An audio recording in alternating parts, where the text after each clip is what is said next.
The email notification pierced through Daniel Morrison's morning silence like a knife through silk.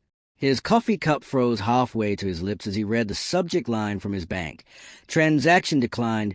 Recipient account closed. His heart hammered against his ribcage as if trying to escape the truth that was about to shatter his world into a million irreparable pieces.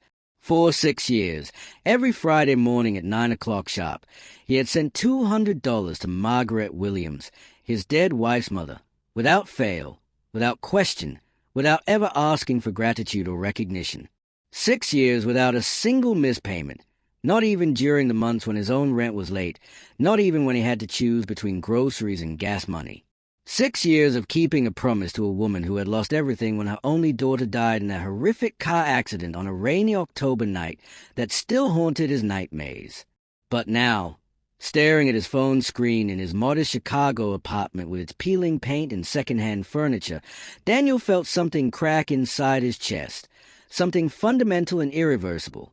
The automated message was cold and clinical, explaining that the account belonging to Margaret Williams had been permanently closed and all future funds would be redirected to an international account in Monaco. Monaco! The word echoed in his mind like a foreign curse. Margaret lived in a small, dilapidated house in rural Georgia, barely scraping by on Social Security checks that never seemed to stretch far enough. She didn't even have a passport, had never left the state, had told him countless times that she would die in that same house where she raised her daughter. Daniel's hands trembled violently as he scrolled through the email again and again, searching desperately for some explanation, some technical banking error that would make the world right again, that would restore the narrative he'd been living for 6 years. But there it was, clear as day and twice as damning, an account number with an international routing code, and a name that made his blood run cold and his stomach turn to ice. Diane Lauron. If you've ever discovered that everything you believed was a lie, hit that subscribe button right now because this story is about to take you on a journey you won't forget, a journey through betrayal so deep it'll make you question everything you thought you knew about loyalty and love. Drop a comment below telling me what you'd do if you found out your dead wife was actually alive, and don't forget to hit that notification bell because the next chapter will blow your mind. Daniel's mind raced backward through 6 years of grief and loyalty, rewinding through memories he'd replayed so many times they'd worn grooves into his soul. He remembered Margaret's tear-stained face at the funeral, how she had collapsed beside the closed casket like a puppet with cut strings, wailing for her baby girl with a sound so primal it had made grown men weep. He remembered the weight of her body as she'd fallen into his arms, how she grabbed his hand during the burial with a grip so tight it left purple marks on his wrist for days, and whispered through gasping sobs that he was all she had left in this world, the only connection to her precious Simone. That image had haunted him every single day since, driving him through the darkest moments of his own grief when he considered just giving up entirely. His wife, Simone, had been an only child, the center of Margaret's universe, and Margaret was a widow with no other family, no siblings, no cousins, nobody to hold her hand through the nightmare of burying her own child. So when Daniel started sending that money 3 months after the funeral, after he could finally function enough to remember to eat and shower, it wasn't about charity or obligation or trying to buy his way out of his own pain. It was about keeping Simone alive in some small way, about making sure her mother didn't lose everything twice, about honoring the woman he'd loved more than his own life. He had sent that money even when his own bank account was running on fumes and prayers, even when he had to skip meals or work double shifts at the architecture firm where he was barely holding on to his position, even when his friends told him he was doing too much, that he needed to move on and live his own life, that Margaret wasn't his responsibility anymore. But grief had become his religion, his purpose, his reason for waking up every morning, and that $200 every week was his tithe, his offering at the altar of a love that death supposedly couldn't kill. Margaret had always been so grateful, calling him every month without fail to thank him through broken sobs and trembling words, telling him he was a son she never had, the blessing God sent her in her darkest hour, the proof that good men still existed in this cruel world. Now, sitting in his apartment with morning light streaming through the windows and illuminating the dust particles floating in the air like tiny ghosts, Daniel realized with crushing certainty that he had been played like a violin by a master musician. He grabbed his laptop with shaking hands and pulled up his online banking portal, his fingers flying across the keyboard with desperate urgency as he searched through 6 years of transaction history, looking for clues he'd been too blind or too grief-stricken to notice before. Every single transfer to Margaret Williams was there, documented and dated with mechanical precision, a digital graveyard of his devotion stretching back 7 to 2 months. But something was wrong, something that made his skin crawl and his breath catch in his throat. When he clicked on the most recent transactions, going back approximately 8 months, he noticed something he had never paid attention to before because he'd set up automatic payments and never looked back. The account name had changed subtly, almost imperceptibly. The first 5 years and 4 months showed Margaret E. Williams, Georgia residence account. But 8 months ago, without warning or explanation, it had shifted to M. Williams Trust, International Holdings, LLC. His stomach twisted into knots so tight he thought he might vomit right there on his keyboard. Daniel wasn't a detective or an investigator, but he had spent enough years designing buildings and reading blueprints to know that details mattered enormously, that small changes in specifications could reveal massive structural problems that could bring down entire buildings. This was a structural problem, a foundational crack that suggested the entire building of his grief and loyalty had been constructed on sand. He opened a new browser tab with trembling fingers and typed in the international account number from the declined transaction email, his heart pounding so loud he could hear it in his ears. The search led him down a rabbit hole of offshore banking regulations and privacy laws, through forums and financial websites that discussed things he'd never needed to understand before. Eventually, after nearly an hour of searching, he found a thread on an international financial forum discussing similar account structures, and what he read made his blood turn to ice water in his veins. These weren't regular savings accounts or simple checking accounts that ordinary people use to pay their bills and buy groceries. They were sophisticated wealth management trusts, the kind used by people with millions of dollars who needed to hide assets from taxes, from ex-spouses, from creditors, from anyone who might want a piece of their fortune. The kind of account that required a minimum balance of $500,000 just to open the damn thing, with annual maintenance fees that exceeded what most people made in a year. Margaret Williams, who had cried to him just 6 months ago about not being able to afford her blood pressure medication and had begged him not to reduce the weekly payments because she needed every penny to survive, somehow had access to this kind of money. Margaret Williams, who lived in a house with a leaking roof and a front porch that was literally collapsing, who drove a 20-year-old car that broke down more often than it ran, who wore the same 3 dresses to church every Sunday, had a wealth management trust in Monaco. The pieces weren't just failing to fit together. They were revealing a completely different puzzle than the one he thought he'd been solving. Daniel's hands clenched into fists, his nails digging into his palms hard enough to draw blood. He thought about all those phone calls, all those tearful thank yous, all those stories about struggling to pay utility bills and buying generic medication. He thought about the guilt he'd carried for 6 years, the feeling that $200 a week wasn't nearly enough, that he should be doing more for this poor woman who'd lost everything. And now, the sickening realization that he'd been funding someone's secret luxury life while he'd been eating ramen noodles and wearing shoes with holes in them made him want to scream until his throat bled. Daniel's phone rang suddenly, the sound cutting through his rage and confusion like a gunshot in a library. The caller ID showed restricted number in ominous block letters. His thumb hovered over the decline button for a long moment, every instinct screaming at him to ignore it, to pretend this wasn't happening, to go back to the comfortable lie he'd been living. But something deeper, some need for truth no matter how painful, made him swipe to answer. The voice on the other end was smooth, professional, cultured, and distinctly female with an accent he couldn't quite place. Mr. Daniel Morrison? Good morning. This is Caroline Steele from Rothschild & Associates International Banking Group. I'm calling regarding the recent transfer discrepancy on your account ending in 7432. Do you have a moment to discuss a rather sensitive matter? Daniel's throat went dry as desert sand. He tried to speak, but nothing came out at first, just a strangled sound that barely qualified as human. Finally, he managed to croak out, "What kind of sensitive matter?" There was a pause on the other end, the kind of calculated silence that lawyers and bankers use before delivering devastating news. Mr. Morrison, I'm afraid there's been a significant irregularity in the beneficiary information for your recurring transfers. The account you've been sending funds to for the past 6 years has been flagged by our International Fraud Division. I'm going to need to ask you some questions, and I strongly suggest you answer them honestly. The first question is simple. Did you know that Margaret Williams died 4 years ago? The world stopped spinning. Daniel's phone slipped from his nerveless fingers and clattered onto the desk. His vision tunneled, black spots dancing at the edges as his brain struggled to process words that couldn't possibly be true. Margaret died 4 years ago, but he'd talked to her. He'd talked to her last month. He'd heard her voice, heard her cry, heard her thank him for being such a good man. If Margaret had been dead for 4 years, then who the hell had been taking his money and pretending to be her? And more importantly, where was Simone? Don't you dare click away now.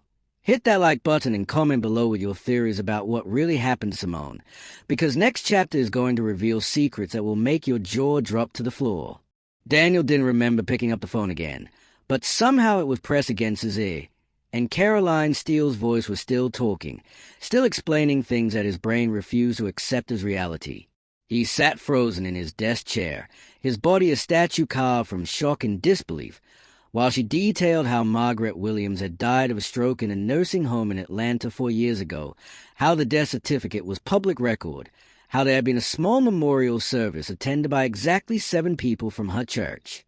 "But I talked to her," Daniel whispered, his voice cracking like thin ice over deep water. "I talked to her last month. She called me to thank me for the money. She told me about her garden, about her arthritis acting up, about the new pastor at her church." Caroline's eye came through the phone line heavy with something that sounded almost like pity. "Mr. Morrison, that's exactly why our fraud division flagged this account. Someone has been impersonating Margaret Williams for at least 4 years, possibly longer. Someone who knew enough details about her life to maintain a deception. Someone who had access to her phone number, her personal information, and most importantly, someone who knew about your weekly transfers." Daniel's mind reeled, spiraling through implications and possibilities like a man falling down an endless well. If Margaret was dead, if someone had been pretending to be her, then that meant every conversation, every tearful thank you, every guilt trip about medication costs and utility bills had been performance, a carefully orchestrated show designed to keep him sending money. But who would do that? Who would know enough about Margaret to pull off such an elaborate con? And then, like lightning striking the same place twice, another thought hit him so hard he actually gasped out loud. "The funeral," he said, interrupting whatever Caroline was saying.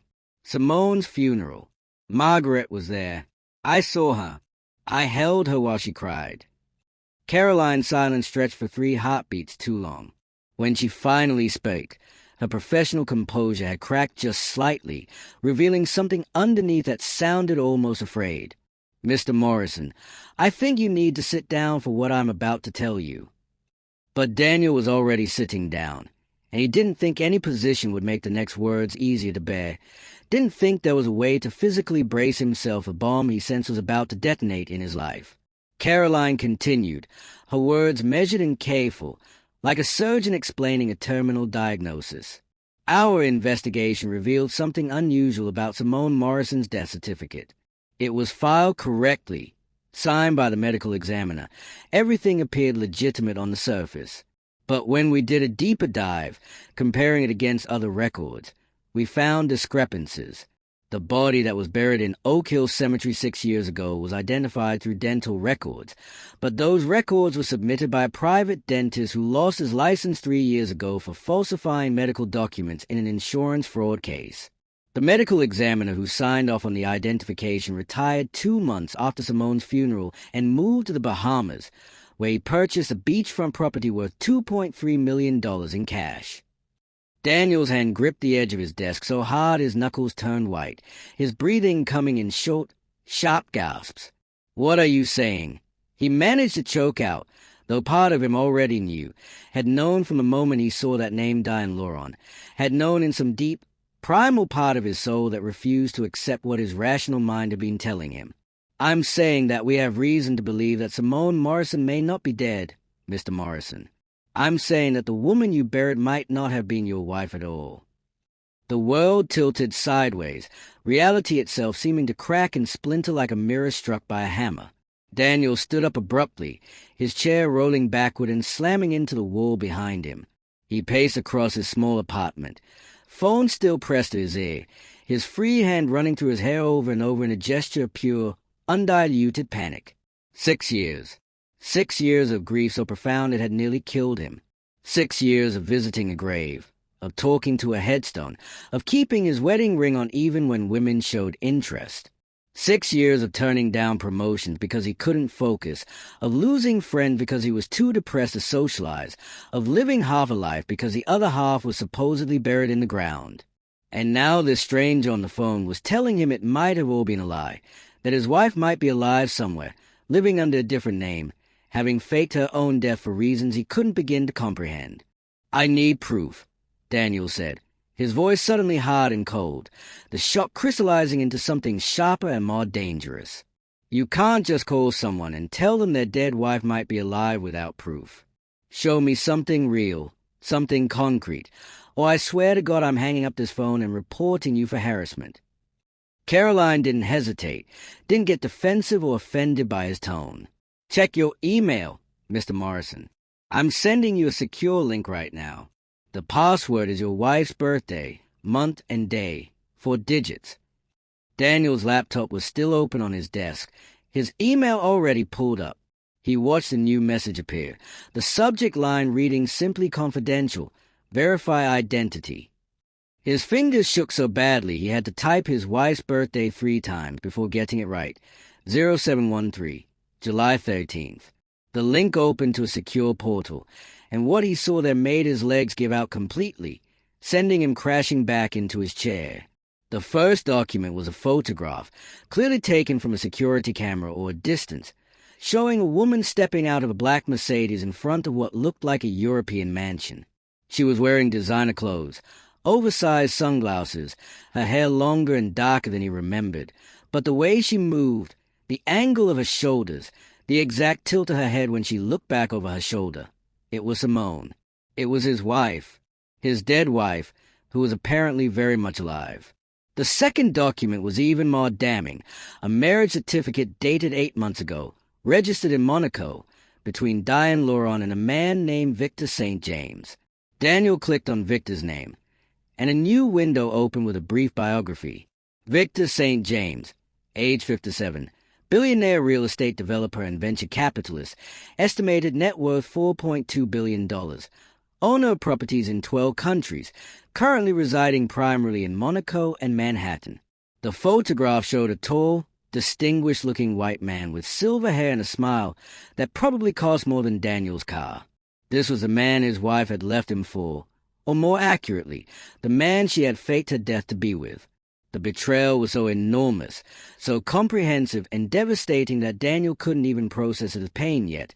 It was too big, too overwhelming, like trying to understand the size of the ocean while drowning in it. "How?" Daniel asked, his voice barely above a whisper, rough and broken like gravel underfoot. How did she do it? How does someone just disappear, fake their death, and start a new life like the old one never existed? Caroline's response was clinical, detached, the tone of someone who had investigated enough fraud cases that nothing surprised her anymore. "Money, Mr. Morrison. Enormous amounts of money make almost anything possible. Based on what we've uncovered, it appears Simone met Victor St. James approximately 8 months before her supposed death. They met at a charity gala in New York where she was doing freelance photography work. He became obsessed with her, started flying her out to private meetings, showering her with gifts and opportunities. But Victor St. James is a man who values his privacy and his reputation above all else. He's been married twice before, both times ending in extremely messy, public divorces that cost him hundreds of millions. He didn't want a third wife with baggage, with an ex-husband who might come looking for alimony or cause problems. So they made a deal. She would disappear completely, erase her old life, and come to him as someone brand new. In exchange, he would give her everything she ever dreamed of: wealth, luxury, a life most people can't even imagine.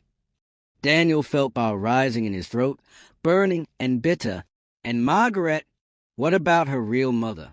Where does she fit into the sick plan? Caroline paused, and Daniel could hear papers rustling on her end, the sound of someone checking notes before delivering more bad news. Margaret Williams was already in declining health when Simone disappeared. She had early-stage dementia, was living in a care facility. Simone visited her one last time before staging her death, and based on witness statements we've gathered, Margaret didn't fully understand what was happening. When Margaret died 4 years ago, Simone or someone working for her simply took over the phone number and continued the charade, knowing you would keep sending money and never ask too many questions. That money, by the way, wasn't going to support a struggling elderly woman. It was being funneled into an offshore account, combined with other funds, and used for luxury purchases, jewelry, art, wine collections. You weren't sending charity, Mr. Morrison. You were unknowingly funding your wife's new wealthy lifestyle, adding your $200 a week to the millions her new husband was already giving her. The rage that swept through Daniel in that moment was unlike anything he had ever experienced, a white-hot fury that made his vision blur and his hands shake with a need to break something, to scream, to make someone hurt the way he was hurting. But underneath the rage was something even worse, a grief so profound it made the last 6 years look like a practice run, because at least when he thought Simone was dead, he could remember her with love, could cherish the good times, could hold on to the belief that what they had was real and true and worth mourning. Now he didn't even have that. Now he had to face the possibility that the woman he loved, the woman he'd married and promised forever to, had never loved him at all, had seen him as nothing more than an obstacle to be removed, a problem to be solved with lies and money and a fake death. "I want to confront her," Daniel said, his voice steady now, cold and determined. "I want to look her in the face and ask her why. I want answers, and I want her to know that I know the truth." Caroline was quiet for a moment, and when she spoke, her words carried a warning. "Mr. Morrison, I understand your anger, and frankly, you have every right to it. But you need to understand something. Victor St. James is an extremely powerful man with unlimited resources and absolutely no moral compass when it comes to protecting his interests. If you go after Simone publicly, if you try to expose this, he will destroy you. He has lawyers who specialize in making problems disappear, and I don't just mean legally. These are people who have connections to individuals you don't want to meet in a dark alley. I'm telling you this not to scare you, but to prepare you for what you're walking into if you pursue this." Daniel stared at the photographs on his screen, at the woman who used to be his wife now draped in designer clothes and stolen happiness, and he made a decision that would change everything. "I don't care about his power or his money or his threats. She took 6 years of my life. She let me grieve her, let me suffer, let me become a shell of who I was, all so she could play dress up with Billionaire. I'm not letting that go. I'm not pretending I don't know. Whatever it takes, however long it takes, I'm going to make sure there are consequences for what she's done." Caroline sighed, but there was something almost like approval in her voice when she responded. "Then you're going to need help, Mr. Morrison. Professional help. I can't officially assist you. My firm represents several of Victor St. James's business interests, which is actually how we discovered this in the first place during a routine audit. But I can point you towards someone who can. Someone who specializes in cases exactly like this, who isn't afraid of powerful men or their dirty secrets." She gave him a name, a phone number, instructions to mention her name when he called. Daniel wrote it all down with mechanical precision, his handwriting surprisingly steady for a man whose entire world had just been revealed as an elaborate fiction. After Caroline hung up, Daniel sat in silence for what might have been minutes or hours, staring at the photographs of his not-dead wife, memorizing every detail of her new face, her new life, her new identity as Diane Lauron. If you're as furious as Daniel right now, smash that like button and subscribe, because next chapter is going to show you exactly how far a man will go when he's got nothing left to lose. And trust me, you don't want to miss what happens when Daniel decides to fight back. The confrontation happened 3 weeks later at a charity gala in Manhattan, in a ballroom so opulent it made Daniel's teeth ache just looking at it. Crystal chandeliers dripped from the ceiling like frozen waterfalls, each one probably worth more than he'd make in a decade, and the people gliding across the marble floors wore jewelry that could fund a small country's education system. Daniel stood near the bar in a rented tuxedo that didn't quite fit right, nursing a whiskey he couldn't taste, his eyes locked on the woman across the room who used to be his wife.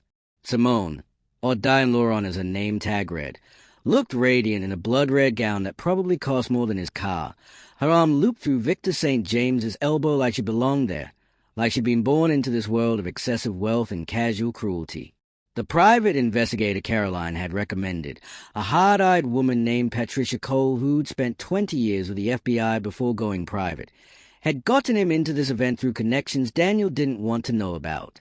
Patricia stood somewhere in the crowd, watching, ready to intervene if things went sideways, but Daniel barely registered her presence. All he could see was Simone laughing at something Victor said, throwing her head back in that familiar way that used to make his heart skip, except now it made his stomach turn with revulsion and betrayal so thick he could taste it like copper on his tongue. He'd spent 3 weeks preparing for this moment, 3 weeks gathering evidence and building a case and planning exactly what he would say when he finally faced a woman who destroyed his life. But now, watching her play the role of the billionaire's perfect wife, all those carefully rehearsed words evaporated like morning mist, leaving only raw rage and a question that burned in his chest like acid. How could she do this? How could she look him in the eye every morning for 5 years, kiss him goodbye, make love to him at night, and plan his destruction the entire time? Daniel set his glass down on the bar with enough force to make the bartender glance over nervously, then started walking across the ballroom floor toward his dead wife and her billionaire husband, each step feeling like walking toward his own execution but unable to stop himself, pulled forward by a need for answers that was stronger than self-preservation or common sense.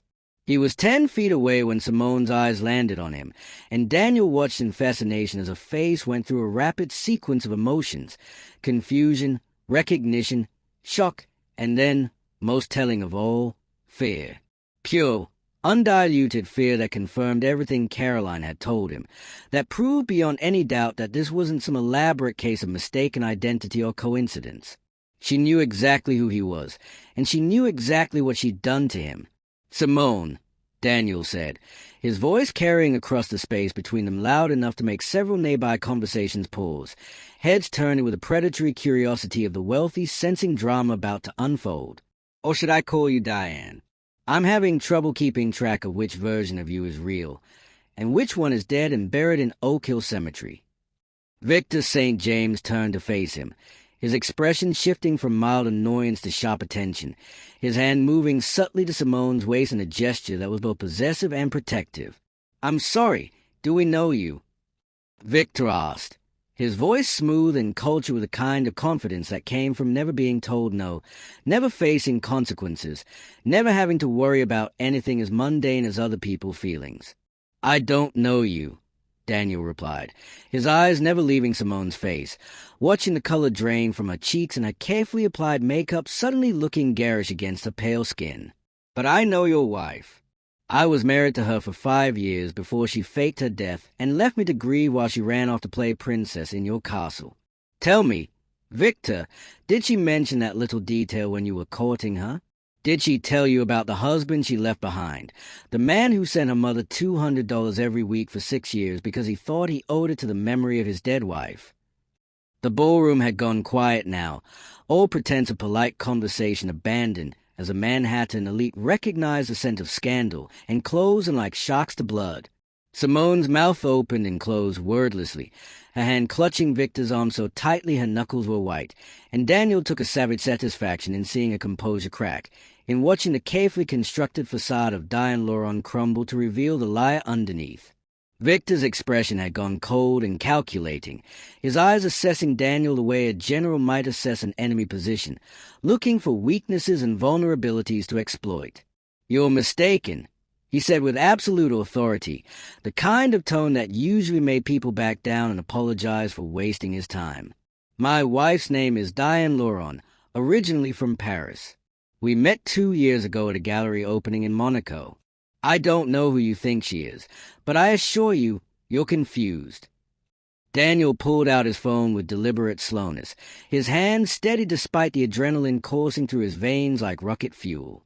He pulled up one of the comparison photos Patricia had compiled, Simone on their wedding day 5 years ago next to a recent paparazzi shot of Diane Laurent at a charity event last month. Same mole on her left cheekbone. Same slight asymmetry in her smile.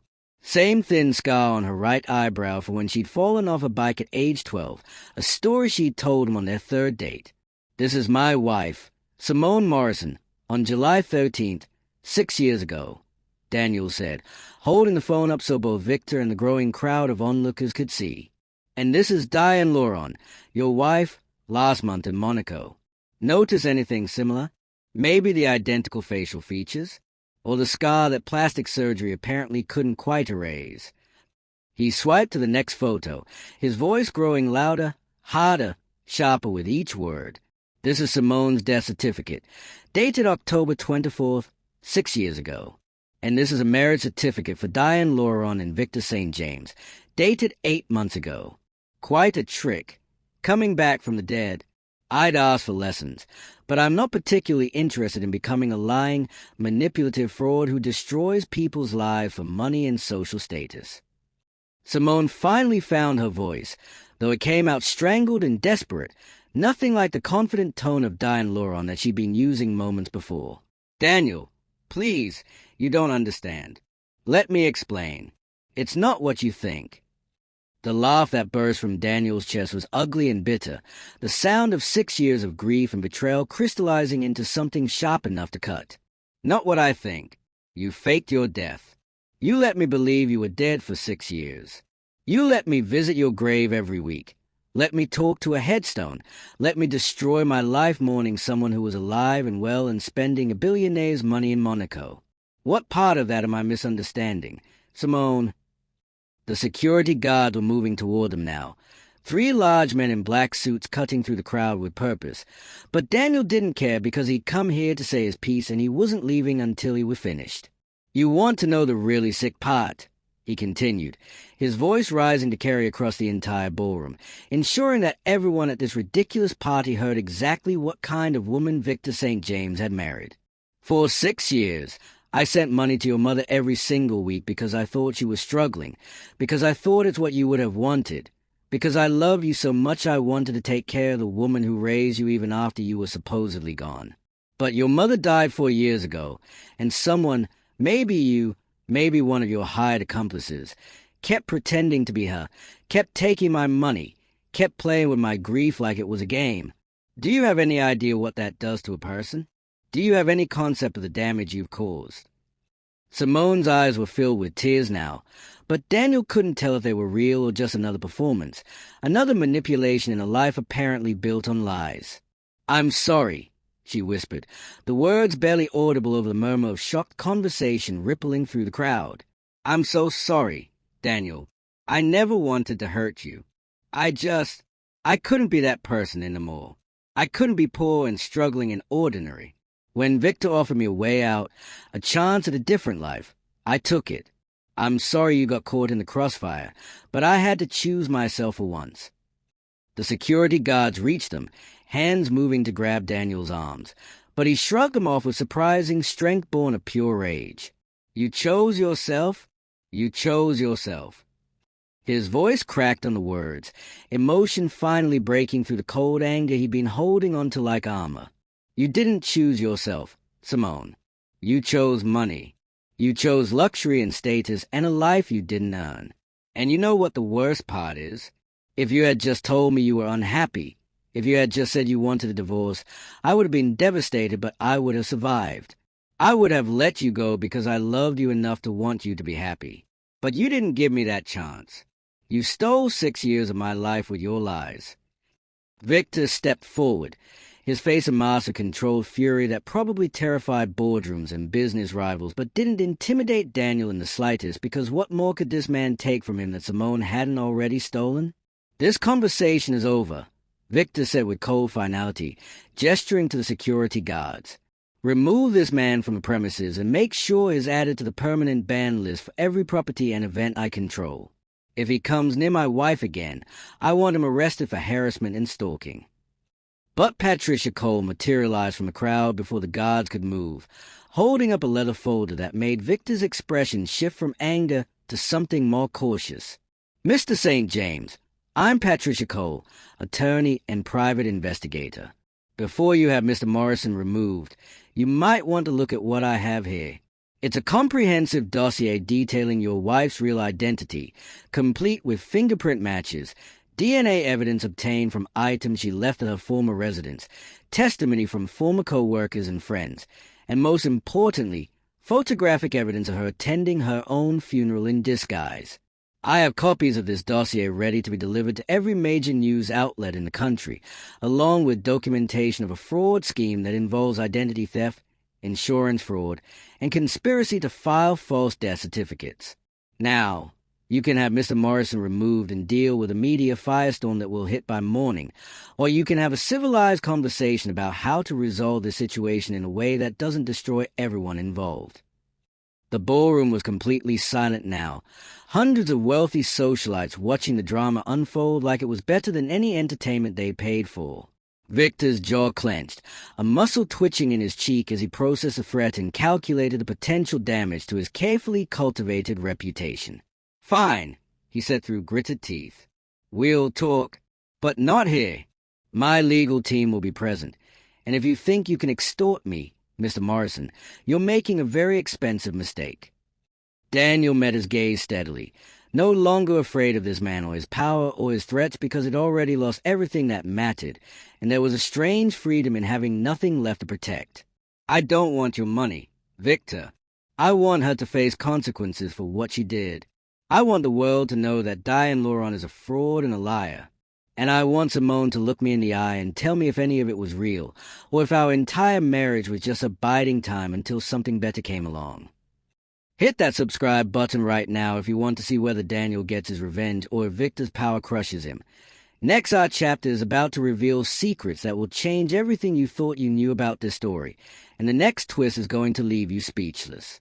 The meeting took place 3 days later in a conference room so luxurious it felt like a deliberate intimidation tactic, with floor-to-ceiling windows overlooking Manhattan and furniture that probably cost more than Daniel's annual salary. Victor sat at the head of a massive mahogany table surrounded by 4 lawyers in suits that screamed expensive, their faces professionally blank as they reviewed documents and whispered among themselves. Simone sat beside Victor, her eyes downcast, hands folded in her lap like a penitent child, though Daniel noticed she was still wearing the diamond ring on her finger that probably cost enough to buy a house. Patricia sat next to Daniel, her own legal pad covered in notes, her expression unreadable as they waited for Victor's head attorney, a sharp-faced woman named Jennifer Wright, to finish reviewing the evidence they presented. The silence stretched and compressed, making the air in the room feel thick and difficult to breathe. Every tick of the antique clock on the wall marking another second of Daniel's life spent dealing with a situation that never should have existed in the first place. Finally, Jennifer set down her papers and looked directly at Daniel with eyes that had probably stared down hardened criminals and corporate executives without flinching. "Mr. Morrison, my client is prepared to offer you a settlement. $10 million, paid immediately into an account of your choosing, in exchange for your signature on a non-disclosure agreement that prevents you from speaking publicly about this situation, contacting Mrs. St. James, or sharing any of the information you've gathered with media outlets or law enforcement. Additionally, we would require you to destroy all copies of evidence in your possession and Ms. Cole's possession, including photographs, documents, and any recordings." Daniel had expected this, had prepared himself for the moment when they would try to buy his silence, but hearing the actual number spoken aloud still hit him like a physical blow because $10 million was more money than he'd see in 10 lifetimes of architectural work, enough to solve every financial problem he'd ever had and create a comfortable future he'd stopped dreaming about years ago. But it was also blood money, hush money, the price they thought his pain and his truth were worth, and the fact that they believed he could be bought made the rage that had been simmering in his chest for 3 days flare into an inferno. "No," Daniel said simply, the word dropping into the room like a stone into still water, creating ripples of shock that spread across the faces of Victor's legal team. Jennifer's eyebrows rose slightly, the only crack in her professional composure. "Mr. Morrison, I don't think you understand the generosity of this offer. $10 million is life-changing money. It would allow you to retire comfortably, travel, pursue any dream you've ever had. And in exchange, all we're asking is that you move forward with your life and let this unfortunate situation remain private." Daniel leaned back in his chair, his eyes moving from Jennifer to Victor to Simone, seeing the calculation in their faces, the certainty that everyone had a price and is just needed to be discovered. "You're right that I don't understand," he said, his voice steady and cold. "I don't understand how you think money fixes this. I don't understand how you believe that throwing cash at me will make 6 years of grief disappear, will erase the nights I cried myself to sleep, will undo the damage to my career and my relationships because I was too broken to function like a normal human being. $10 million doesn't bring back the life I lost when Simone decided I was disposable." He turned his attention fully to Simone, forcing her to meet his eyes even as she tried to look away, her face pale and drawn in the harsh conference room lighting. "Do you remember our 5th anniversary? We couldn't afford to go out to a fancy restaurant, so I cooked dinner at home. Spaghetti carbonara, your favorite, and I burned it because I was nervous about giving you the gift I'd saved up for 3 months to buy. A camera lens you'd been wanting for your photography. You cried when you opened it, told me you'd never been given something so thoughtful, that you loved me more than words could express. Was that real, Simone? Or were you already planning your exit strategy, already meeting with Victor, already figuring out how to erase me from your life?" Simone's eyes filled with tears that spilled down her cheeks, and her voice, when she finally spoke, was barely above a whisper, raw and broken in a way that might have moved him 6 years ago, but now just sounded like more manipulation. "It was real, Daniel. All of it was real. I loved you. I did. But I also wanted more than we could ever have together. You were content with a simple life, with struggling to make rent, with putting off having children because we couldn't afford them. I wanted security, wanted to stop worrying about money, wanted to experience the world instead of just reading about it. Victor offered me everything I'd ever dreamed of, but he couldn't have a wife with baggage, with an ex-husband who might cause problems. So we made a plan. I know it was wrong. I know I hurt you. But I was drowning in that life, Daniel, and I chose to save myself even if it meant destroying you in the process." Victor's hand moved to cover Simone's, a gesture of support or perhaps ownership, and when he spoke, his voice carried the weight of a man used to controlling narratives and outcomes. "Mr. Morrison, I understand you're angry, and frankly, you have every right to be. What my wife did was reprehensible, and she knows that. But dragging this into the public won't change what happened. It won't give you back those 6 years, and it won't undo her mistakes. All it will do is create a media circus that destroys multiple lives, including yours. The tabloids will paint you as bitter and vengeful. They'll dig into every corner of your life looking for date. They'll turn your pain into entertainment for people who don't care about you. Is that really what you want?" Daniel considered the question, really thought about it, because part of him knew Victor was right about the media attention, about how the story would be twisted and sensationalized until it bore no resemblance to the truth. But another part of him, the part that had carried 6 years of grief like stones in his pockets, that had visited a grave every week and talked to a woman who wasn't there, that part wanted the world to know what Simone had done. "You're asking the wrong question," Daniel said finally, his voice cutting through Victor's carefully constructed argument like a knife through silk. "It's not about what I want. It's about what's right. Simone committed fraud on a massive scale. She filed a false death certificate, collected insurance money that wasn't hers, committed identity theft, and orchestrated conspiracy that involved corrupting multiple officials. Those are crimes, Victor. Real crimes with real victims. And the biggest victim was me, the man who loved her enough to honor her memory for 6 years while she was living it up on your yacht in Monaco." Patricia opened a folder and pulled out another set of documents, sliding them across the table toward Jennifer and her team. "We've documented evidence of insurance fraud totaling $375,000 that Simone collected from a life insurance policy she took out 6 months before her supposed death. We have testimony from the medical examiner who was paid $50,000 to falsify the autopsy report. We have bank records showing payments from a shell corporation linked to Victor St. James to multiple individuals involved in staging Simone's death. This isn't just a personal matter anymore. This is a criminal conspiracy, and we have enough evidence to bring charges that would result in significant prison time for everyone involved, including you, Mr. St. James, as an accessory after the fact. The room went deathly silent, the air suddenly crackling with tension as Victor's lawyers exchanged alarmed glances and began furiously whispering among themselves. Victor's composed facade cracked slightly, his jaw clenching, his eyes going hard and dangerous in a way that reminded Daniel that this man hadn't built a $4 billion empire by being nice or playing fair. "You're threatening me," Victor said, his voice low and deadly. "You're sitting in my conference room, threatening to destroy my life and my wife's life because you're bitter about how your marriage ended. Do you have any idea what I'm capable of, Mr. Morrison? Do you understand the resources I have at my disposal, the people I know, the influence I wield? I could make your life a living hell. I could ensure you never work as an architect again, could tie you up in lawsuits for decades, could make you wish you'd taken the $10 million and walked away." Daniel felt his heart racing but kept his expression calm, refusing to show the fear that Victor's words sparked because he'd come too far to back down now, had invested too much in seeking justice to let threats scare him into silence. "I do understand, Victor.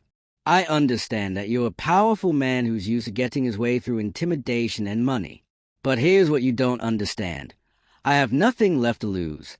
You can't threaten my career because I've barely been holding on to it for 6 years anyway. You can't threaten my reputation because I've been a ghost of a person since my wife died. Since my wife faked her death. You can't threaten my future because I haven't been able to imagine one since the day I buried an empty casket. So go ahead, do your worst, because anything you do to me can't possibly be worse than what Simone already did." Simone stood abruptly, her chair scraping against the floor with a harsh sound that made everyone in the room jump slightly. "Stop," she said, her voice stronger now, filled with something that might have been determination or desperation or both. "Just stop, both of you. Daniel, you're right. You're absolutely right about everything. I lied. I cheated. I destroyed your life for my own selfish reasons. I let you grieve while I was living in luxury, and I took your money knowing exactly what I was doing. I deserve to be punished for that. I deserve whatever consequences you want to impose. But Victor had nothing to do with the initial plan. He didn't know I was married when we met. He didn't help me fake my death. He only found out the truth 6 months after we were together, and by then I convinced him that my past needed to stay buried. If you want revenge, take it out on me, not on him." The confession hung in the air like smoke, and Daniel watched as Victor's face transformed from anger to shock to something that looked almost like betrayal, his eyes fixed on Simone with an expression that suggested this was news to him too. 6 months. Victor said slowly, his voice carefully controlled but vibrating with suppressed rage. "You told me you'd been honest from the beginning. You told me your past was complicated, but that you'd handled everything before we met. You lied to me too." Simone turned to face a new husband, fresh tears streaming down her face, her hands reaching for him in a pleading gesture that he didn't return. "I was going to tell you everything eventually, but I was afraid you'd leave me if you knew the truth about what I'd done. I was afraid you'd see me as a criminal instead of the woman you fell in love with. So I lied, and I kept lying, and now everything is falling apart exactly like I knew it would." Daniel watched the secondary betrayal unfold with a strange sense of satisfaction mixed with sadness because he wasn't the only victim in this room anymore, wasn't the only person who'd been manipulated and deceived by Simone's lies. Victor stood slowly, his movements deliberate and controlled, and when he spoke, his words were ice-cold and final. "Jennifer, stop negotiating. I'm not protecting someone who's been lying to me for 2 years. Mr. Morrison, you want consequences? You can have them. I'll testify about everything I know regarding the insurance fraud and the payments to officials. I'll provide bank records, communications, whatever you need. Diane, Simone, whatever your name is, you're on your own. I want a divorce, and I want you out of my properties by the end of the week." The look of absolute devastation on Simone's face as she realized she'd lost everything. Her old life, her new life, both husbands, all the security she traded her soul for, should have given Daniel a sense of triumph. But instead, he just felt empty and tired and done with the whole situation. Patricia was already drafting new documents, her pen moving rapidly across legal pads as she outlined the next steps. But Daniel barely heard it because he was staring at the woman he'd once loved more than his own life and trying to reconcile that memory with a stranger sitting across from him who'd proven capable of such calculated cruelty. If your heart is racing right now, don't forget to like this video and drop a comment telling me whether you think Simone deserves what's coming to her. Next chapter is going to show you the full weight of consequences and a confrontation that will break your heart. So make sure you're subscribed because you won't believe what happens next. The district attorney's office was everything Daniel expected. Cramped, underfunded, smelling faintly of old coffee and desperation, a stark contrast of Victor's luxury conference room where the previous meeting had taken place. Daniel sat across from Assistant District Attorney Sharon Mitchell, a black woman in her mid-40s with sharp eyes and an expression that suggested she'd seen every kind of human depravity imaginable and wasn't impressed by any of it. Patricia sat beside him, having transitioned seamlessly from private investigator to legal consultant, her folders and evidence organized with military precision on the scarred wooden desk between them. Sharon flipped through the documentation methodically, her face unreadable, occasionally making notes or asking clarifying questions that demonstrated she understood the complexity of what they were presenting. Outside the office, the sounds of a busy government building filtered through. Phones ringing, people arguing in distant rooms, the mechanical hum of ancient air conditioning fighting a losing battle against the summer heat. Daniel felt oddly calm, almost disconnected from proceedings, as if he were watching someone else's life unfold on a screen rather than participating in the destruction of his former wife's existence. "This is substantial," Sharon finally said, setting down the last document and removing her reading glasses to look directly at Daniel with an intensity that made him sit up straighter. "Insurance fraud, conspiracy to file false documents, identity theft, wire fraud from the money transfers you are making under false pretenses. We're looking at potentially 15 to 20 years in prison if we can make all the charges stick. But I need to be clear with you, Mr. Morrison, about what pursuing this case means. It means months, possibly years of legal proceedings. It means testifying in court, reliving your trauma publicly, having defense attorneys try to discredit you and paint you as vindictive. It means watching your personal life become public record, every detail of your marriage examined and questioned. It means potentially facing retaliation from people with significant resources who don't want this story told. Are you prepared for all of that? Because once we file these charges, there's no taking them back, no changing your mind when it gets difficult." Daniel had thought about this question extensively over the past week, had laid awake countless nights weighing justice against peace of mind, revenge against moving forward, and every time he closed his eyes, he saw that grave in Oak Hill Cemetery, saw himself kneeling beside an empty plot talking to a woman who wasn't there, and the rage that filled him was answer enough. "I'm prepared," Daniel said firmly, his voice carrying conviction that surprised even himself. "For 6 years, I've been living half a life because I thought the other half was buried in the ground. I lost promotions because I couldn't focus. I lost friends because I was too depressed to be around.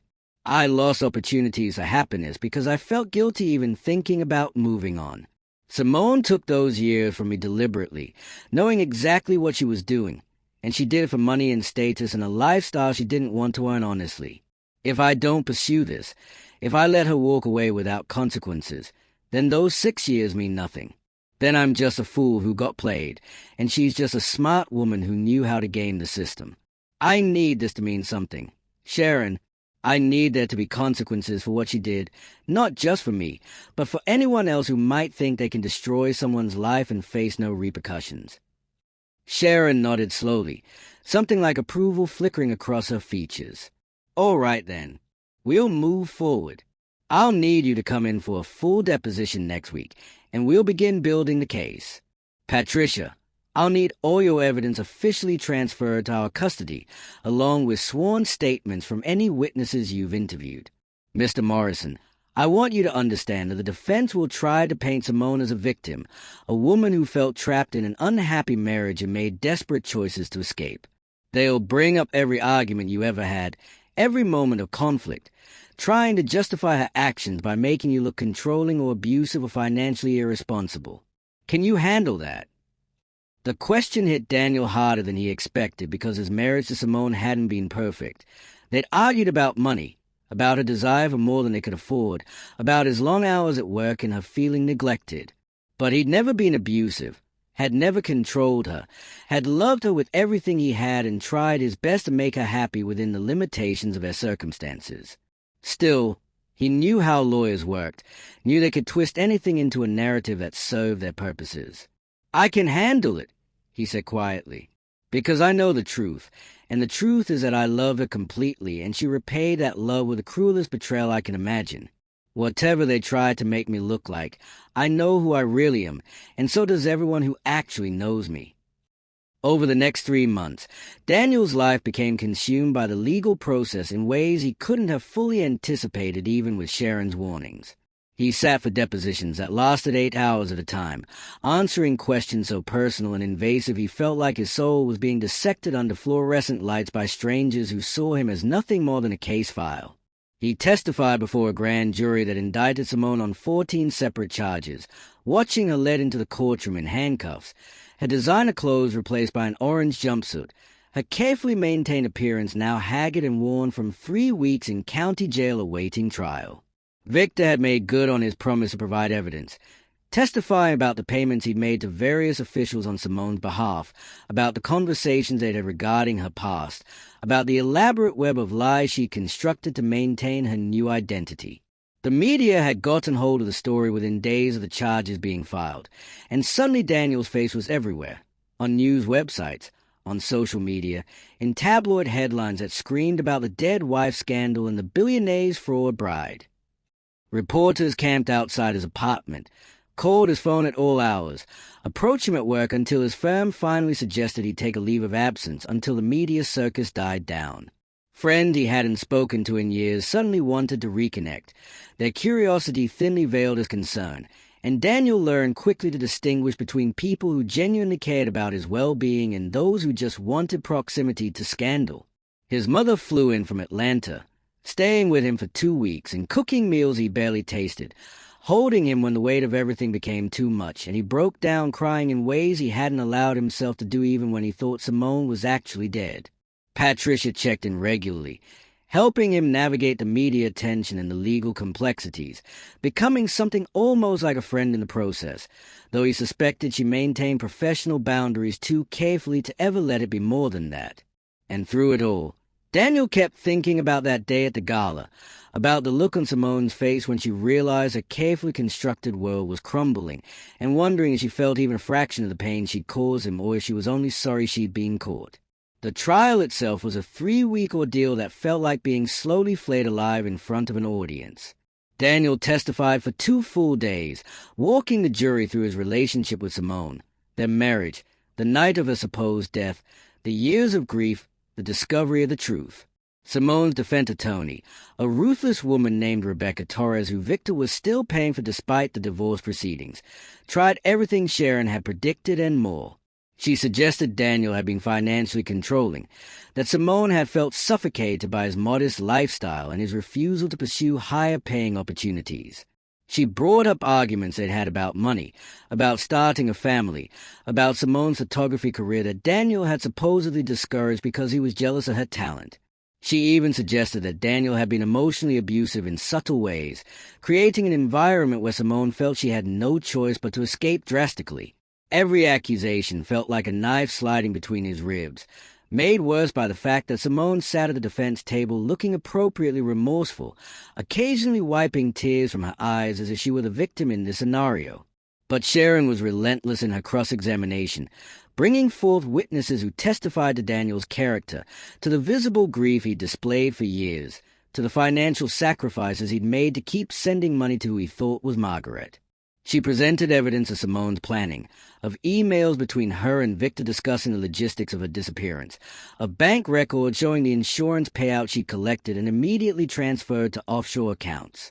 She called the medical examiner who'd falsified the autopsy report, now facing his own charges, who testified that Simone had paid him $50,000 in cash and promised more if he ensured the death certificate was processed without complications.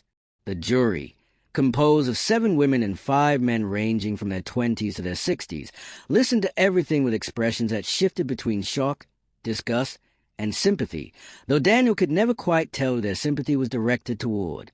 On the final day of testimony, Sharon called Daniel back to the stand for one last question, and her words hung in the courtroom like a challenge to everyone present. Mr. Morrison, after everything you've learned, after all the evidence you've heard about your wife's planning and premeditation, I have to ask, do you believe she ever truly loved you, or was your entire marriage a long con preparing for the moment she could trade up to someone wealthier?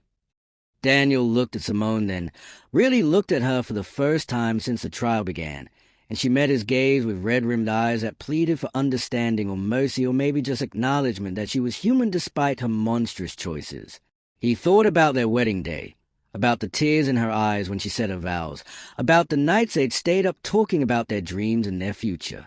He thought about the morning she'd supposedly died, how they'd argued the night before about money again, about her wanting things they couldn't afford, about his frustration with her constant dissatisfaction. He thought about 6 years of grief and the moment in that conference room when she'd admitted everything, and he realized with startling clarity that the answer didn't actually matter anymore because whether she'd loved him or not, whether any of it had been real or not, she'd still chosen to destroy him rather than simply leave him, and that choice revealed everything he needed to know about who she really was underneath the woman he'd married. I think she loved me as much as she was capable of loving anyone, Daniel said slowly, his voice steady despite the emotion threatening to crack it. But I also think she loved money and status and the idea of being rich more than she could ever love any person, including herself. I think she looked at our life together and saw it as a prison sentence instead of a partnership, and rather than have an honest conversation about her unhappiness, she chose the most destructive path possible. So did she love me? Maybe, but not enough to treat me like a human being who deserved honesty and respect. Not enough to consider my feelings before she decided to fake her death and let me suffer for 6 years. And that's not really love at all, is it? The courtroom was silent as he stepped down from the witness stand, and Daniel felt something inside him finally break open, not in a destructive way but in a way that felt like release, like a wound that had been festering for 6 years finally being lanced and allowed to drain. The jury deliberated for 7 hours before returning with their verdict, and when the forewoman stood and read guilty on all 14 counts, Daniel watched Simone collapse into sobs at the defense table, watched the bailiffs move to restrain her as she cried his name like a prayer or a curse, and felt absolutely nothing except a bone-deep exhaustion and a desperate need for this entire nightmare to finally be over. The judge set sentencing for 3 weeks later, and Sharon told him outside the courtroom that Simone was looking at a minimum of 12 years in federal prison, possibly more depending on how the judge felt about the severity of her crimes and her complete lack of genuine remorse throughout the trial. Daniel left the courthouse that day surrounded by reporters shouting questions he didn't answer, camera flashes exploding around him like fireworks, and drove to Oak Hill Cemetery for the first time in 3 months, since before the gala confrontation that had started this avalanche of consequences. He stood beside the grave that had never held his wife's body, reading the headstone that bore her name and dates that were lies, and tried to figure out what he was supposed to feel now that justice had been served and Simone would spend the next decade or more in prison paying for what she'd done. He expected satisfaction, expected triumph, expected some sense of closure that would make the past 3 months of hell worthwhile. But standing there in the late afternoon sunlight with the smell of freshly cut grass and the distant sound of a lawnmower, all Daniel felt was sad. Sad for the years he'd lost. Sad for the love he'd given so freely to someone who'd valued it so little. Sad for the man he'd been before all this who believed in the fundamental goodness of the person he married. He pulled out his phone and called Patricia, and when she answered, he said the words that had been building in his chest since the verdict. It's done. She's going to prison. So why do I still feel like I lost everything? Patricia was quiet for a long moment before responding, her voice carrying a gentleness he'd rarely heard from her. Because you did lose everything, Daniel. You lost your wife, your trust, 6 years of your life, your belief that love and loyalty mean something. Justice doesn't give those things back. It just makes sure the person who took them pays a price. But now you have something you didn't have before. The truth, your freedom, and a chance to build a new life without the weight of a lie dragging you down. That's not nothing. That's actually everything. Daniel hung up and stood at that grave a while longer, saying goodbye not to Simone, the woman he'd married, but to the version of himself who'd loved her, who'd be naive enough to believe that promises meant something, that marriage was sacred, that people you loved couldn't hurt you in ways you'd never recover from.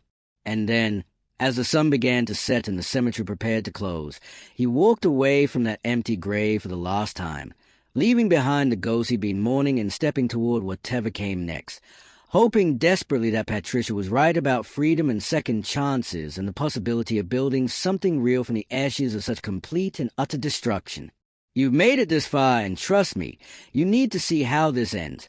Hit that like button and subscribe, because next chapter is going to bring this story home in a way that will restore your faith in new beginnings. So don't miss the final chapter where Daniel finally finds peace, and maybe even something better than what he lost. 18 months after the trial ended, Daniel stood in the office of his new architecture firm, looking out at the Chicago skyline with a cup of coffee in his hand, and a sense of peace he hadn't felt in nearly 8 years. The firm was small, just him and 2 partners he'd met through a professional networking group during his leave of absence, but they were building something good together, designing affordable housing projects in community centers instead of corporate towers and luxury condos. The work felt meaningful in ways his previous job never had, like he was contributing something real to the world instead of just collecting a paycheck and going through the motions of living. His phone buzzed with a text from his mother asking if he was still coming to Atlanta for Thanksgiving next week, and he smiled as he typed back a confirmation, grateful that she'd stopped asking every conversation if he was okay and had started treating him like her son again instead of a fragile piece of glass that might shatter at any moment.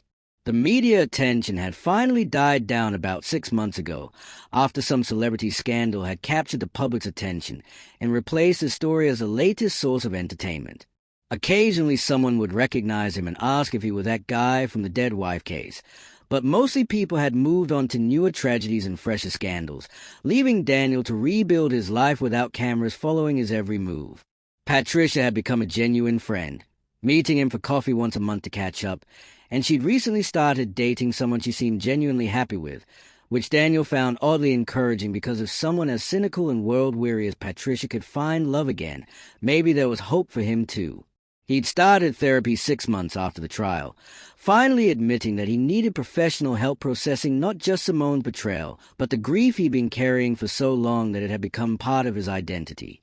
Dr. Williams, his therapist, had helped him understand that he'd been clinging to his pain as a way of keeping Simone alive, that letting go of the grief felt like betraying her memory even though that memory was built on lies.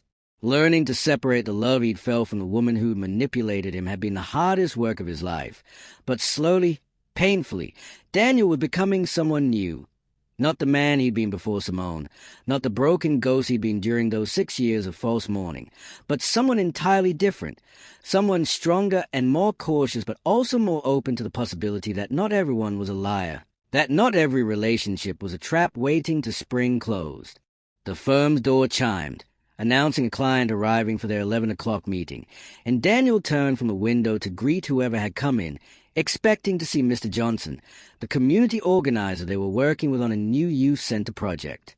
Instead, he found himself looking at a woman he'd never met before, a black woman in her early 30s with natural hair pulled back in a neat bun, wearing professional clothes that suggested she worked in business, but without the aggressive power dressing that reminded him of Victor's lawyers. She had kind eyes, the kind that crinkled at the corners when she smiled, and when she extended her hand to shake his, her grip was firm but not aggressive, confident but not dominating. "Mr. Morrison, I'm Jasmine Brooks. I don't have an appointment, but I was hoping you might have a few minutes to talk about a potential project." Daniel gestured to the small conference room. And as they sat down, Jasmine explained that she ran a non-profit organization helping formerly incarcerated women reintegrate into society, providing job training and housing assistance, and they needed an architect to design a new facility that could serve as both a training center and temporary housing. The budget was limited, she admitted with an apologetic smile, nothing like what corporate clients could pay, but the work would be meaningful and impactful, helping women who'd made mistakes rebuild their lives and become productive members of society again. As she talked, her passion for the work evident in every word, Daniel found himself genuinely engaged in a way he hadn't been with the project in years, asking questions about capacity and needs, already sketching rough ideas on the notepad in front of him.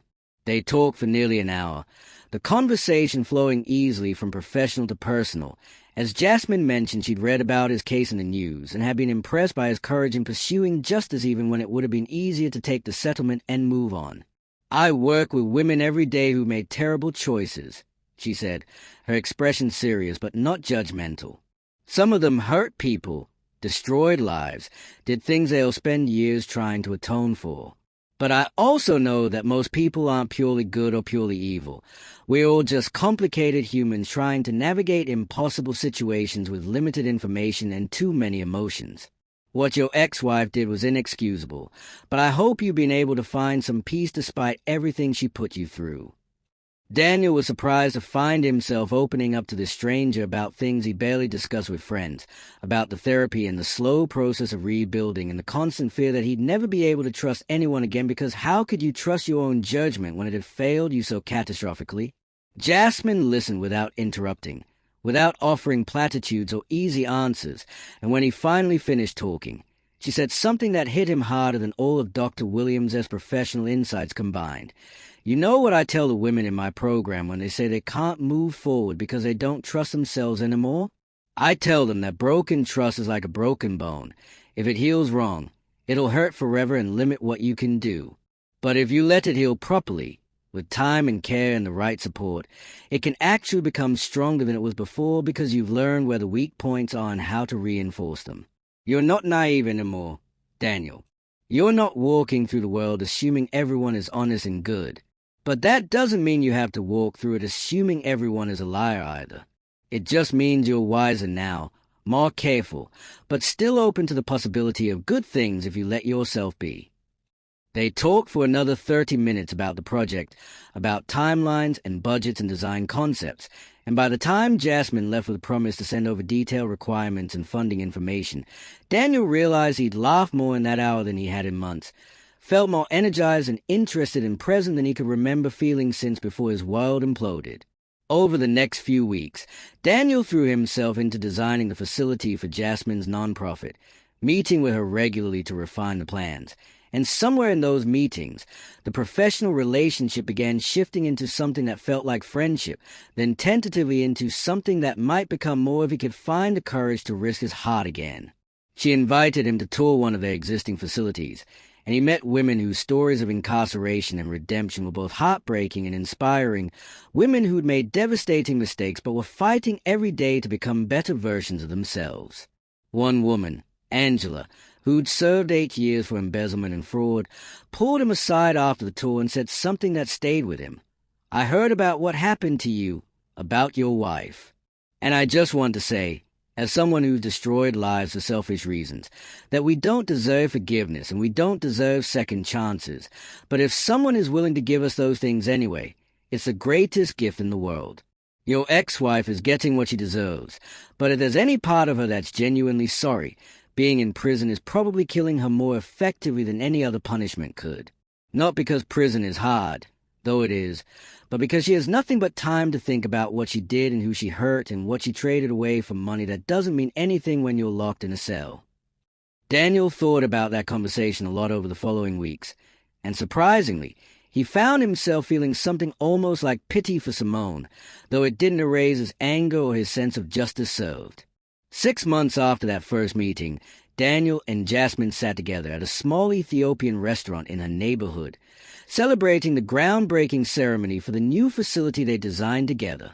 The project had come together better than either of them had hoped, with additional funding materializing from donors who'd heard about the work and wanted to contribute, and the final design was something Daniel was genuinely proud of, functional and beautiful, creating spaces that felt dignified and hopeful rather than institutional and punishing. They'd been officially dating for 3 months, taking things slowly because Daniel needed slow and Jasmine respected that, understanding his hesitation and fear without taking it personally. She'd been married before, too. She'd told him on their 4th date, to a man who'd seemed perfect until the day she caught him cheating with her best friend. So she understood betrayal even if the circumstances were different. They'd talked about trust and risk and whether it was possible to fully open your heart to someone when you knew exactly how badly it could be broken, and they decided together that the answer was yes, it was possible, but only if both people were honest about their fears and committed to not repeating the mistakes of their pasts. "I have something to tell you," Jasmine said as they finished their meal, her expression serious enough that Daniel felt his stomach clench with anxiety, old patterns of fear suggesting that this was when the other shoe dropped, when he discovered she'd been lying too, when his fragile new happiness shattered like all happiness apparently did. "I got a letter last week," she continued, pulling an envelope from her purse and setting it on the table between them. "It's from your ex-wife. She's in the same facility where I run one of our programs, and she asked to speak with you. She's been participating in our workshops, working on accountability and making amends, and apparently she wants to apologize to you in person. I told her I'd pass along the message, but that the decision was entirely yours and that you had zero obligation to respond." Daniel stared at the envelope like it was a snake that might strike, his heart racing and his mind immediately rejecting the idea, because what could Simone possibly say that would matter now? What apology could undo 6 years of grief and 18 months of legal hell? But Jasmine reached across the table and took his hand, her touch grounding him, and said gently, "You don't have to go. You don't owe her closure or forgiveness or even acknowledgement. But sometimes hearing someone genuinely apologize, seeing them face the consequences of their actions, can help you let go of the last pieces of anger you're carrying. Only you can decide if that's something you need." Daniel went to the prison 3 weeks later, on a cold November morning when the sky was gray and threatening snow. Jasmine had offered to come with him, but he declined because this was something he needed to do alone, a final conversation with a woman who'd shaped so much of his life through her lies. The visiting room was exactly like every prison visiting room he'd seen in movies.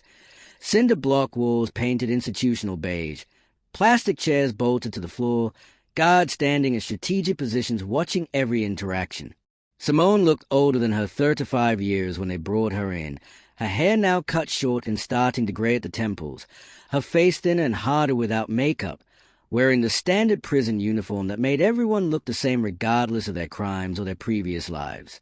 They sat across from each other with a scarred table between them, and for a long moment, neither spoke, just studied each other like archaeologists examining artifact from a civilization that no longer existed. "Thank you for coming," Simone finally said, her voice hoarse like she didn't use it much, like the confident woman who commanded ballrooms and seduced billionaires had been worn away by years of confinement and forced reflection. "I didn't think you would. I wouldn't have, if I were you."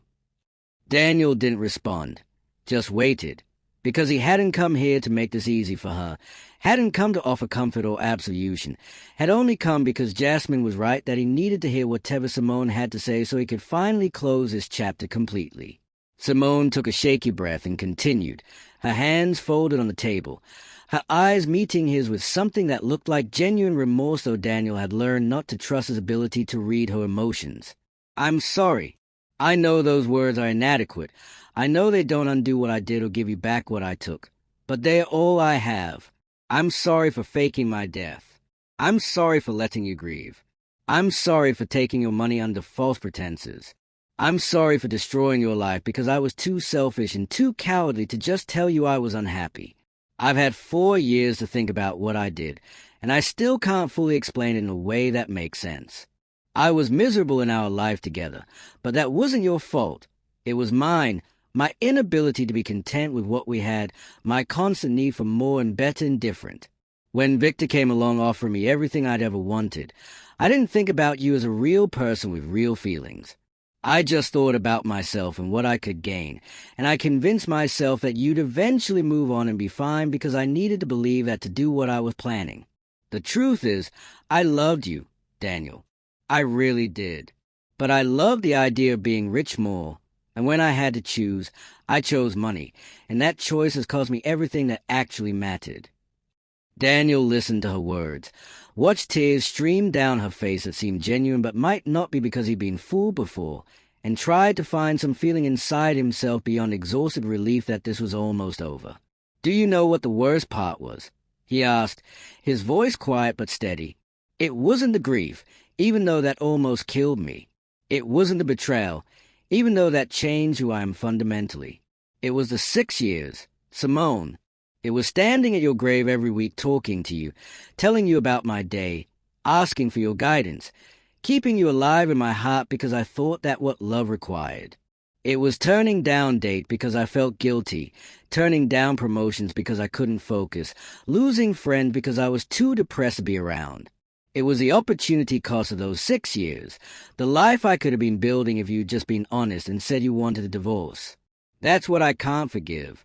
Not the leaving, but the way you left, the cruelty of making me think you were dead when you were alive and happy and living in luxury on money I helped send you." Simone sobbed openly now, her shoulders shaking, and one of the guards moved slightly closer, probably concerned she might become hysterical. "I know," she gasped out. "I know I can't fix it. I know this apology is years too late and nowhere near enough. But I needed you to hear it anyway because you deserve to know that I regret it, that if I could go back and make different choices, I would. I'd just tell you I wanted a divorce. I'd be honest about meeting Victor. I'd give you the respect and dignity you deserved instead of treating you like an obstacle to be removed. I'd face the consequences of my choices like an adult instead of running away like a coward." Daniel stood up, the visit suddenly feeling complete. Like he'd gotten what he came for even though he didn't feel dramatically different or healed or transformed by her apology. "I hope you use these years to become someone better," he said, looking down at her one last time. "I hope you learn to value people over money, relationships over status, honesty over convenience.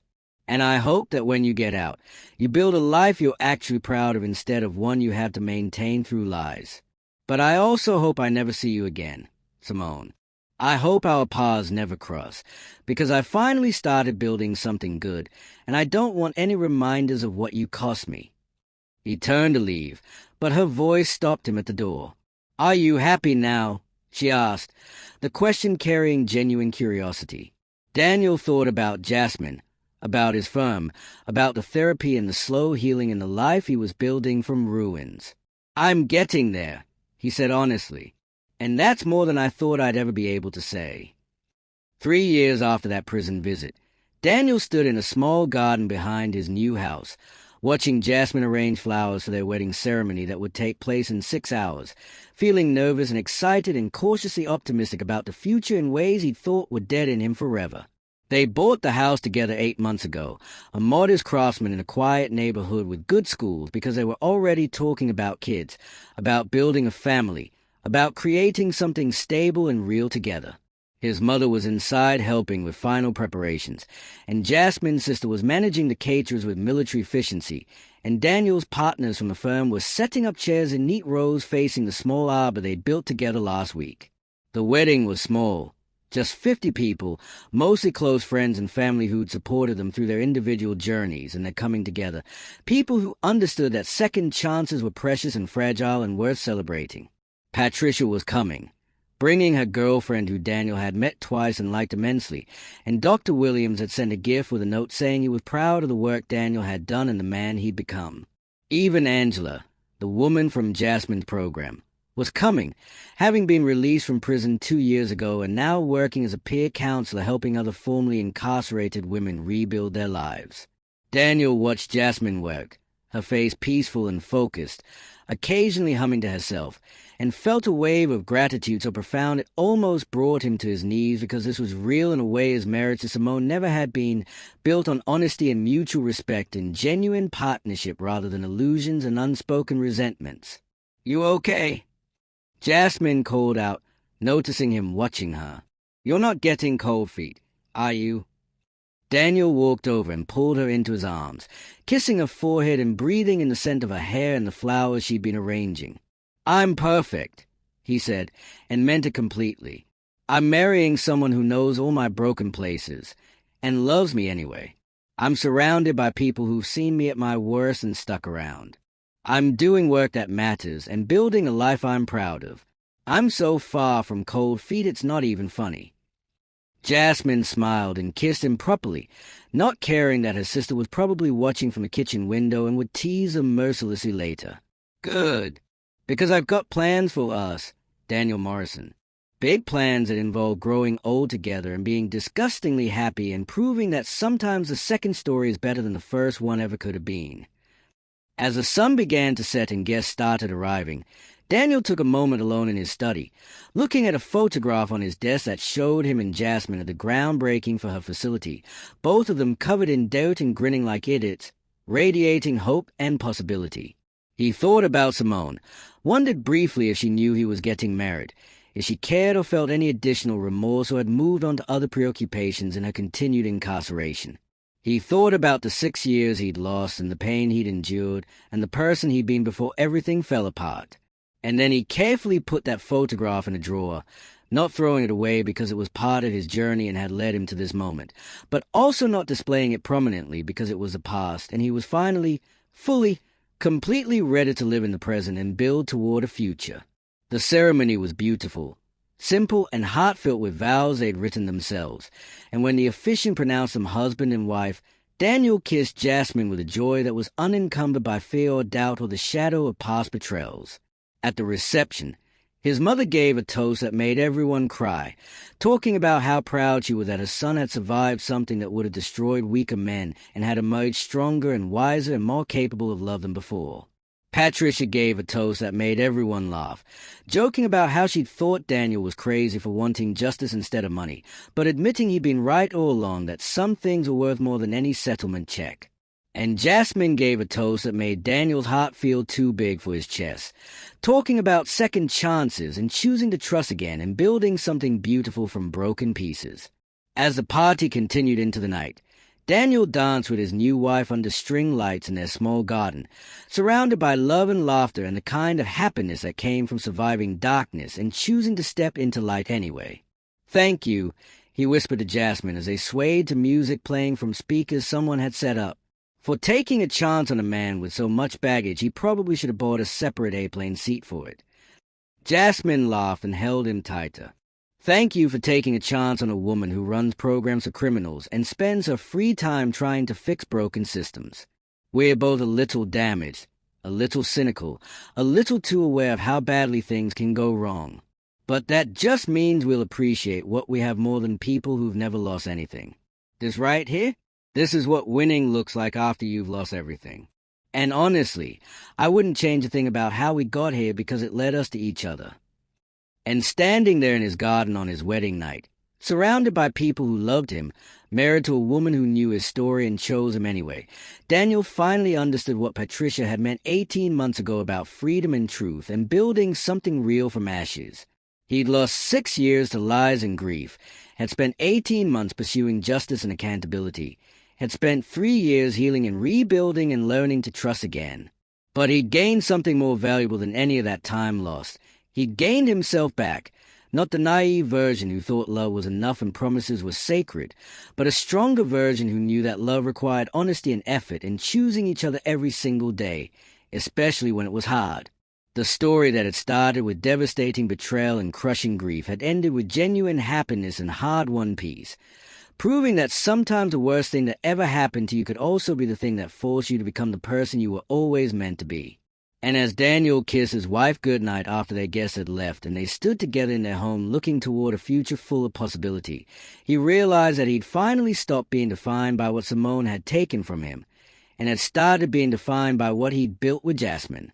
That was a real victory. The real happy ending, not revenge or justice or seeing his betrayer punished, though all of that had been necessary, but finding the courage to risk his heart again and discovering that the second chance at love could be deeper and truer and more meaningful than the first one ever was. If this story moved you, If it made you believe in second chances and new beginnings, do me a favor and hit that subscribe button. Smash that like, and share this story with someone who needs to hear that even the worst betrayals don't have to be the end of your story.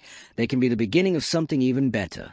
Drop a comment telling me what part of Daniel's journey resonated with you most. And remember, your past doesn't define your future unless you let it. Thanks for watching, and I'll see you in the next story.